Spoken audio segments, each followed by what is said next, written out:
우리는 계속해서 마가복음 4장을 통해서 주님께서 말씀하신 네 가지 밭의 비유를 통해서 들려주신 하나님의 뜻을 3주째 살펴보고 있습니다. 주님께서 이 땅에 오셔서 하신 가장 귀한 사역 가운데 하나는 천국 복음을 증거하시는 것입니다. 예수님은 천국의 주인이시고 또 천국을 만드신 분이십니다. 천국을 통치하신 분이시기도 하시죠. 그 예수님께서 이 땅에 오셔서 제자들과 그리고 무리들에게 천국 복음을 전파하셨습니다. 근데 그 천국이라는 것이 제자들이 알아듣기에는, 그리고 또 한 번도 경험한 적이 없고 또 본 적이 없는 무리들의 입장에서 보면 그 천국을 쉽게 이해하기가 쉽지는 않죠. 그렇기 때문에 예수님께서는 제자들이 어떻게 하면 쉽게 알아들을 수 있는지 주님께서는 비유로 말씀하셨습니다. 그래서 마가복음 4장 33절 44절 그 말씀에 따르면 예수께서 이러한 많은 비유로 그들이 알아들을 수 있는 대로 말씀을 가르치시되 비유가 아니면 말씀하지 아니하셨다라고 그렇게 말씀하셨습니다.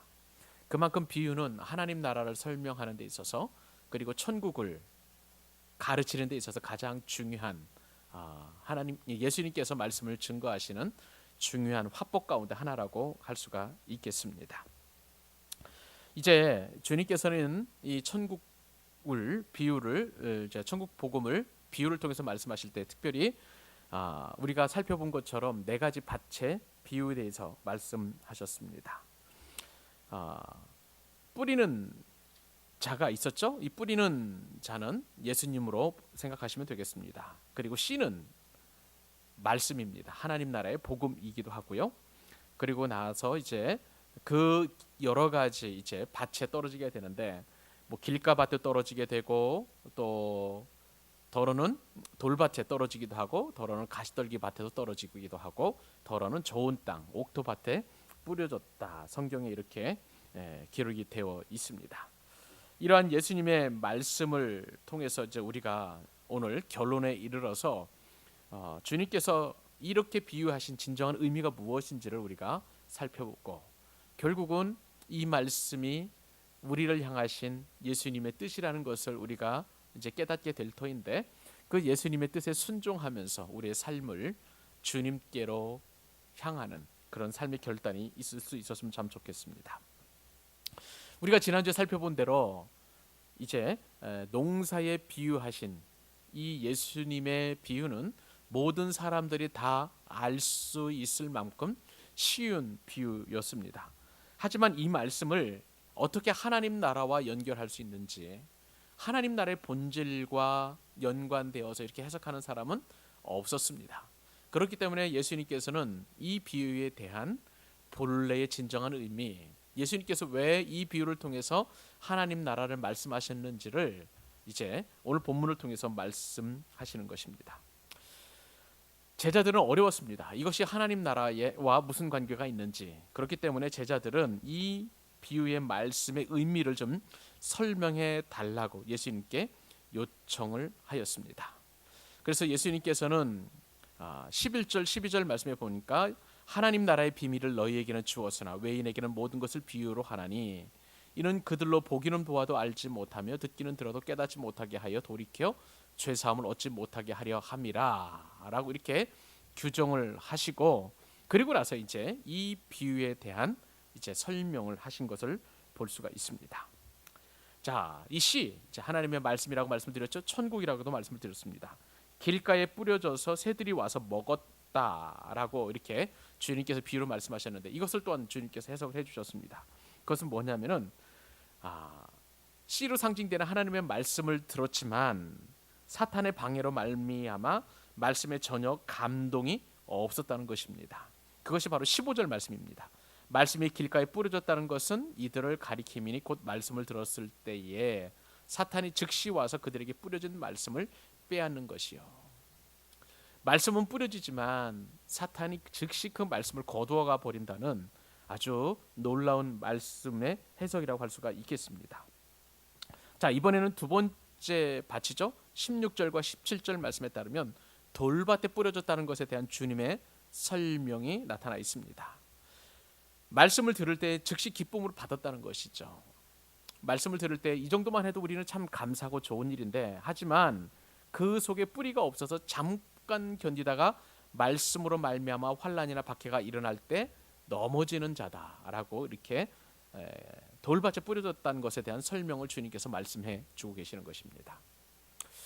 우리 역시도 돌밭에 뿌려진 그런 말씀처럼 그렇게 말씀을 들을 때나 혹은 우리가 잠시 큐티를 하거나 아니면 말씀을 읽을 때 말씀에 감동이 있을 수 있어요.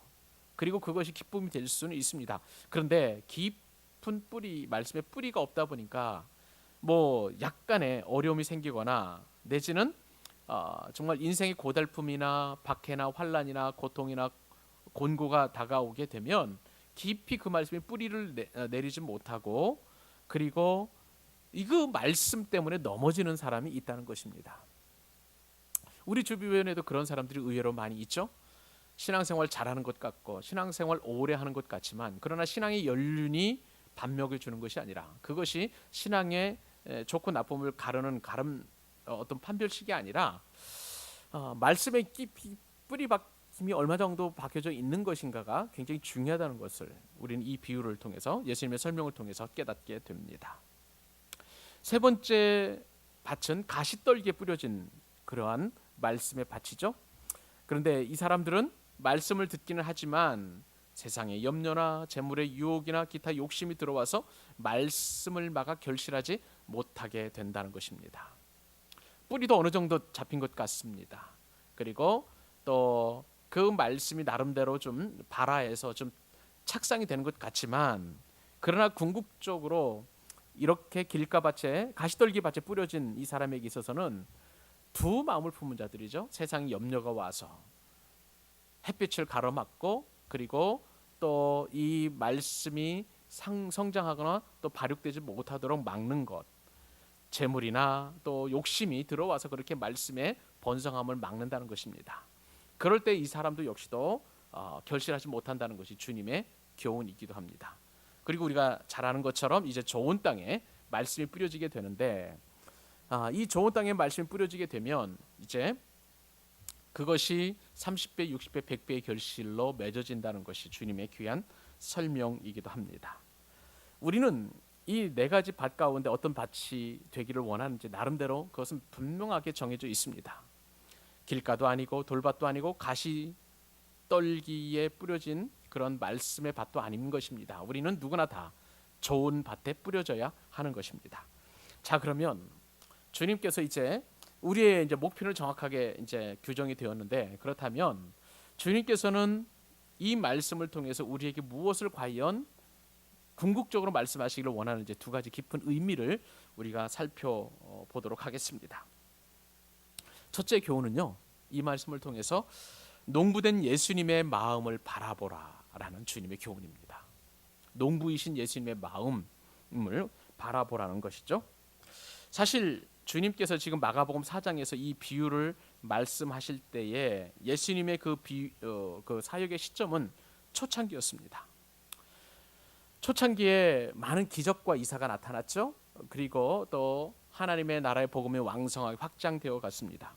그러나 그럼에도 불구하고 예수님의 사역은 결코 편하거나 쉽지 않은 녹록지 않은 그런 상황이었습니다.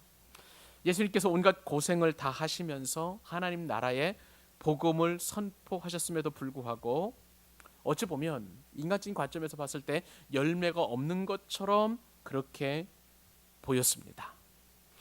주님의 복음이 이렇게 왕성하게 확장되면 확정될수록 동조 세력도 늘어났지만 그와 관련해서 반대 세력도 많이 이렇게 확장되어 가는 것을 보게 되었습니다.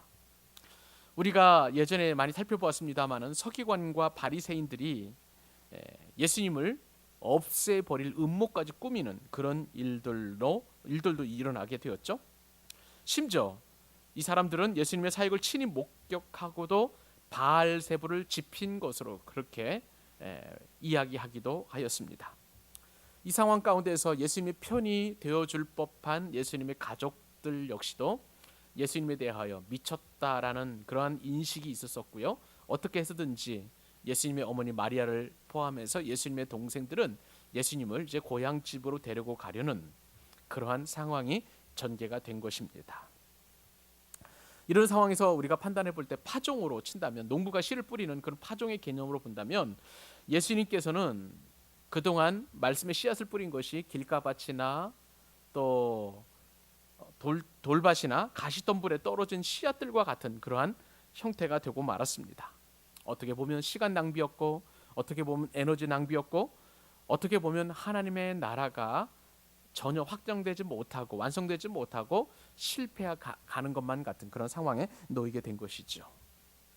이렇게 인간적인 관점에서 봤을 때에 낙심과 좌절의 상황 가운데서 예수님께서 지금 이처럼 네 가지 밭의 비유를 말씀하신 것입니다. 여러분, 농부 입장에서 한번 생각을 해보십시다. 농부 입장에서 볼 때 씨앗을 뿌리는 것은 다 목적이 있을 거예요. 낭비하기 위해서 씨앗을 뿌리는 농부는 한 사람도 없습니다. 그리고 뿌려진 씨앗들은 되도록이면 다 열매를 맺어야 하는 것이 바로 농부의 마음인 것입니다. 하지만 농사법으로 볼 때에 예수님의 이 뿌려지는 말씀을 뿌리는 이 농사는 실패하는 것처럼 그렇게 보인 것입니다. 농부는 뿌린 씨앗 모두가 추수되지 않고 이제 일정 분량이 실패할 것을 잘 알고 있는 그런 사람들입니다.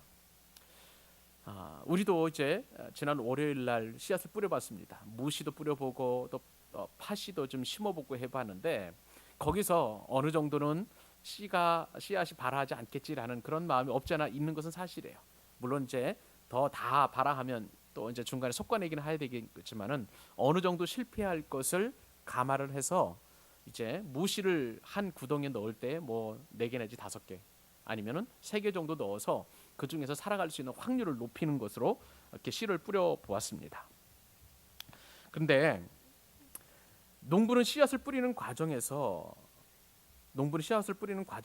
한 가지 드는 생각은 이처럼 씨앗이 나름대로 뿌려져서 열매를 맺을 것을 더 기대하는 것이지, 이것이 죽어지고 또 길가나 가시밭이나 또 가시덤불에 이렇게 또 돌밭에 뿌려져서 씨앗이 죽기를 바라는 농부는 아무도 없다는 것입니다. 그렇기 때문에 농부는 이중적인 마음이죠. 어떻게 보면 성공을 기대하면서 동시에 실패할 것도 어느 정도 예측을 해야만 하는 그러한 상황이 농부의 마음인 것입니다. 자, 그러면 이 상황 가운데서 농부가 진짜로 기대하는 마음은 어떤 마음일까요? 씨를 뿌리는 농부 입장에서 보면 그것은요, 버려지는 씨앗이 아니라 그 버려지는 씨앗 중에서도 잘 심기어져서 열매를 맺는 그러한 그 결실을 기대하면서 씨앗을 뿌린다는 것이죠. 예수님이 바로 그런 마음을 가지셨습니다. 길가밭이나 돌밭이나 가시덤불과 같은 박토로 떨어져서 낭비하고 실패하실 씨앗에 집중하는 것이 아니라 좋은 밭에 뿌려져서 그 열매가 30배, 60배, 100배의 결실을 맺을 것에 대한 기대감을 가지고 씨앗을 뿌린다는 것입니다. 옥토밭에서, 좋은 밭에서 이처럼 씨앗이 뿌려지게 되면 그것은 박토에 씨앗이 이렇게 뿌려진 것에 대해서 만회하고도 남는 충분한 결실이 되고도 남습니다. 하나님 나라의 원리가 바로 이러한 것이라는 것입니다. 비록 지금은 길가나 돌밭이나 가시떨기 위에 떨어져서 다 낭비가 되는 것 같고 실패한 것처럼 보여지지만, 때로는 옥토밭에 떨어진 씨앗도 분명하게 있기 때문에 예수님께서는 바로 그 결실을 기대하고 이제 사방에 복음의 씨앗을, 하나님 나라의 씨앗을 뿌리는 것입니다. 하나님 나라의 말씀을 듣는 분들 가운데에서는 분명히 거친 밭이 있어요. 또 단단한 박토 같은 그런 밭도 있습니다. 가시덤불처럼 이 땅에서의 어떤 욕심이나 혹은 정욕에 따라서 살아가는 사람도 없지 않아 있습니다. 반면에 어떤 사람은 옥토밭도 있다는 것이죠. 좋은 밭도 있다는 것입니다. 주님은 좋은 밭을 통해서 위대한 결실을 기대하시는 분이십니다. 주님은 이 밤에 하나님 앞에 예배하는 여러분의 밭과 같이 30배, 60배, 100배의 결실을 맺기를 원하십니다.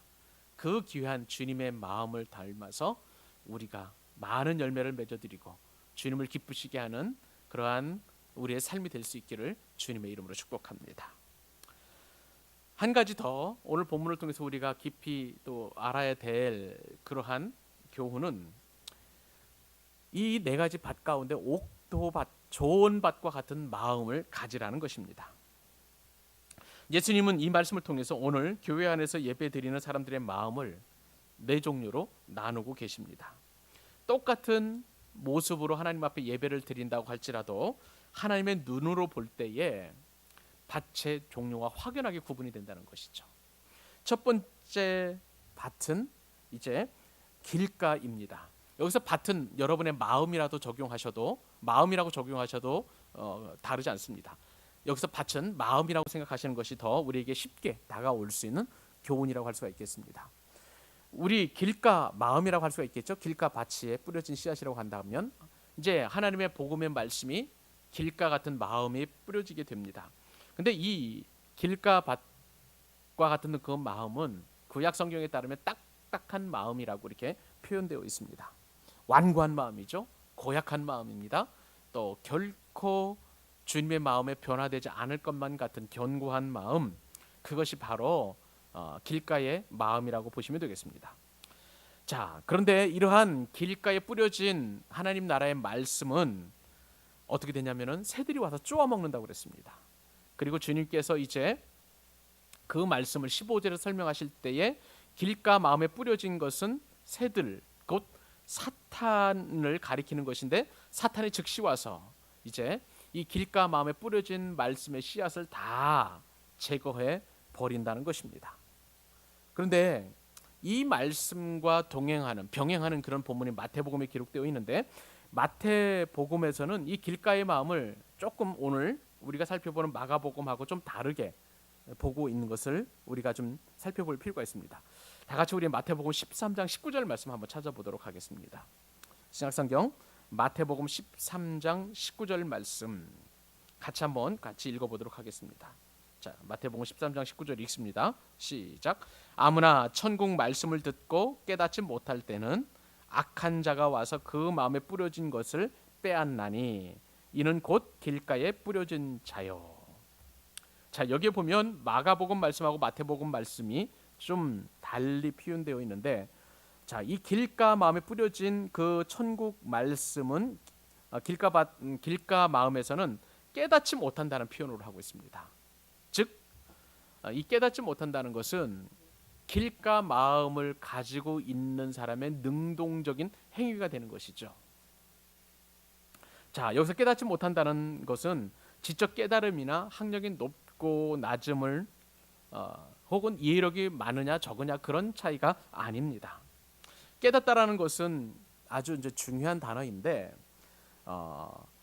성경 원어로 볼 때 쉬니에미라는 그런 단어를 쓰는데요. 이것은 두 단어가 연결되어 있습니다. 쉰이라는 함께, 위드라는 그 단어와 함께 이엠이라는 동사가 합성이 되어 있는데 이 이엠이라는 동사는 동의하다, 동참하다라는 뜻을 가지고 있어요. 그러니까 함께 동참하지 않는 거예요. 하나님의 말씀이 뿌려졌는데 길가 마음을 가진 사람은 깨닫지 못한다는 것은 그 뿌려진 말씀에 함께 동참하지 않는 것을 말하는 것입니다. 함께 참여하지 않는 것이죠. 자, 이게 무슨 말씀입니까? 의도적으로 말씀을 배척하는 것을 말하는 것입니다. 말씀이 전파되었음에도 불구하고 그 말씀의 교훈과 그 말씀의 진리를 따르지 않겠다고 이미 마음에 견고하게 딱딱한 마음을 갖고 있는 상태가 바로 깨닫지 못하는 상태, 길가 마음이라는 것을 우리가 알게 됩니다. 말씀이 선포되면은요, 그 말씀을 지켜 행하도록 우리는 동참해야 합니다. 우리의 에너지를 쏟고 우리의 수고를 하고 그리고 또한 우리 애씀이 동참이 되어야 되는데 길가 마음에서는 전혀 그렇지 않다는 것입니다. 이런 마음을 가진 사람은 교회에 와서 예배에 참석하고 말씀을 듣지만 마음을 닫아버리고 그리고 전혀 귀를 열지 않기 때문에 말씀이 그 마음 가운데 심겨질 수가 없는 것입니다. 이런 사람들이 잘 쓰는 표현이 있죠. 예배를 보러 간다고 합니다. 예배를 마치 영화 한 편 보는 것처럼, 연극 보는 것처럼, 또 뮤지컬 한 편 보는 것처럼 그렇게 예배를 보러 간다는 표현을 자주 쓰고 있습니다. 혹시라도 내 마음이 그렇다면 우리는 길가 마음이 아닌지 한번 점검해 볼 필요가 있습니다. 오늘 말씀이 길과 같은 마음을 성령님의 은혜와 능력으로 완전히 갈아엎어져서 좋은 마음이 될 수 있기를 주님의 이름으로 축복합니다.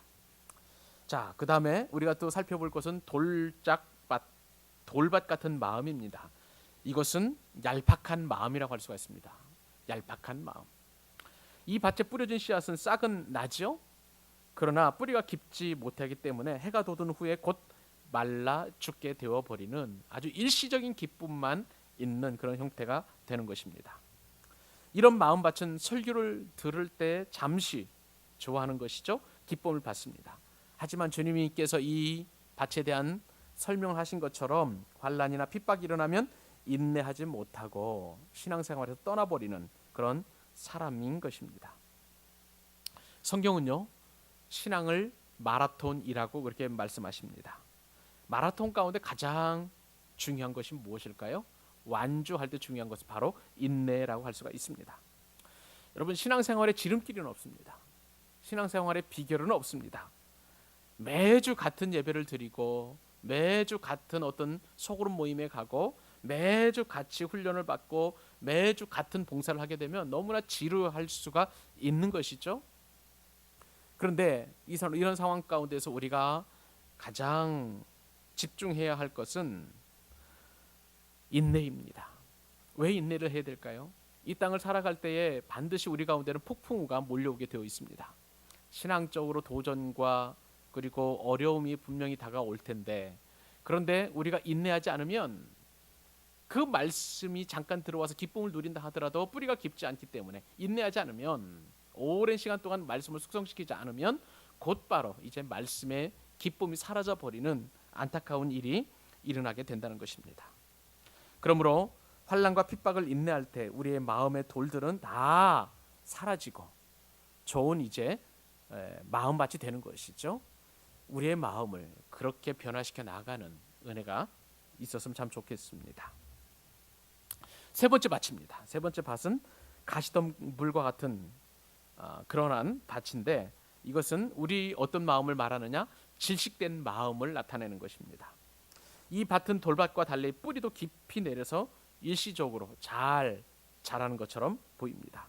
그러나 옆에서 자라나는 가시의 기운에 밀려서 마침내 죽어버리게 되는, 끝까지 열매를 맺지 못하는 그런 상황이 이제 드려지게 되는 것이죠.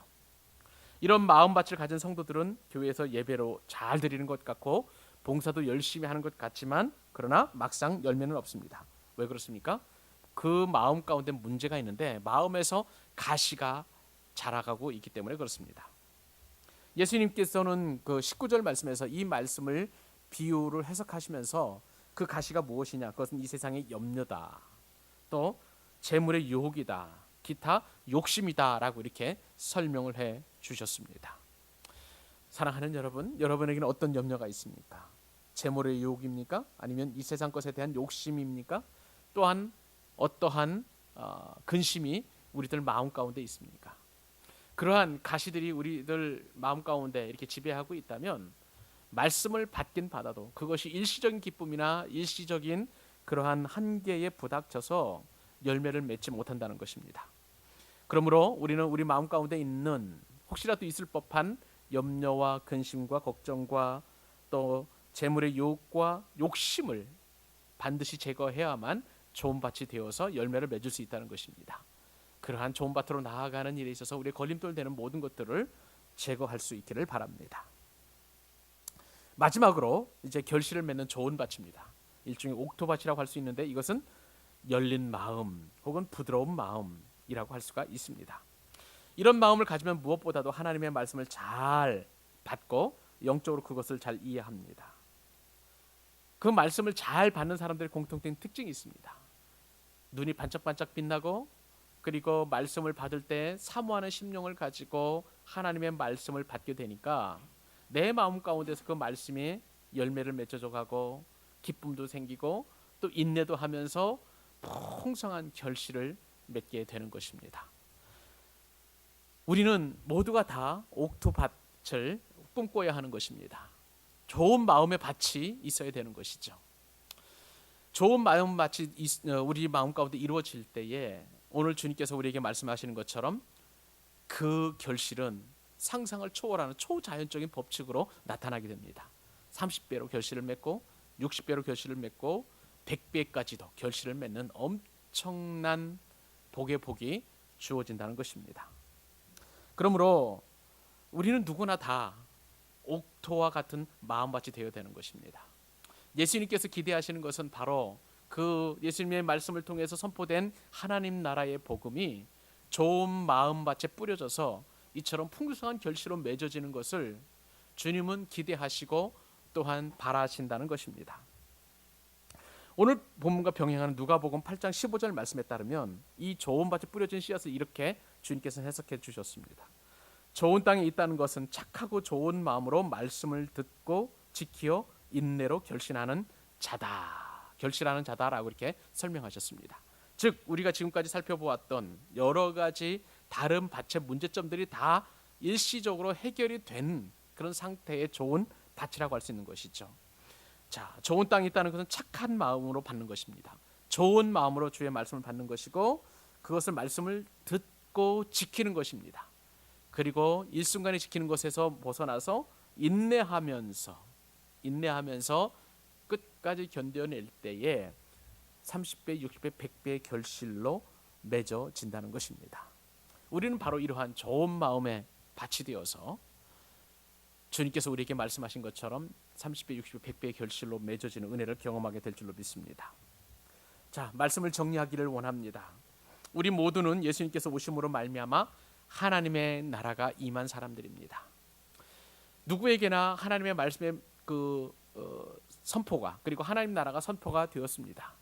근데 문제는 그 하나님의 말씀 혹은 하나님의 나라가 우리들 마음 가운데서 어떻게 작용하느냐, 우리들 마음이 밭이 어떤 상태이냐에 따라서 그것이 결실을 맺는지 아니면 그 씨가 죽어져 버리는지 그 갈림길에 있다는 것이죠.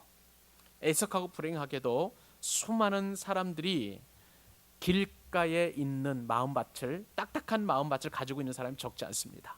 말씀을 거부하거나 아예 들을 생각을 안 하는 사람들이 있는 것이죠. 교회 다니면서도 그런 사람들은 어렵지 않게 볼 수 있습니다. 또 어떤 사람은 가시떨기에 같은 그런 어떤 마음을 가지고 있을 수도 있습니다. 가시떨기라는 것이 무엇입니까? 주님께서 말씀하신 것처럼 재물에 대한 유혹이나 세상의 염려나 또한 욕심 때문에 하나님의 말씀이 심겨지지 않는 것입니다. 또한 어떤 사람에게는 좋은 밭에 심겨져서 많은 열매를 맺게 되는 것입니다. 여러분, 그러므로 우리는 무릇 지킬 만한 것보다 우리 마음을 지켜야 될 줄로 믿습니다. 왜 우리의 마음을 지켜야 됩니까? 생명의 근원이 우리 마음이기 때문에 그렇습니다. 잠언서 말씀에 분명하게 우리의 마음이 바로 생명의 근원이라고 말씀해 주고 있습니다.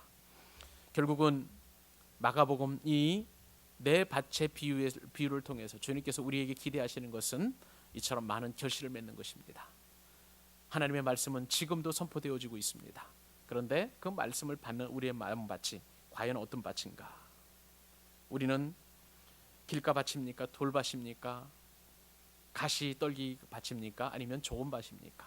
바라고 소원하기는 우리 모두가 다 좋은 밭이 되어서 풍성한 하나님의 말씀의 은혜 안에 그리고 이 땅에서도 천국을 경험하는 하나님의 사람들이 될 수 있기를 주님의 이름으로 축복합니다. 기도하겠습니다.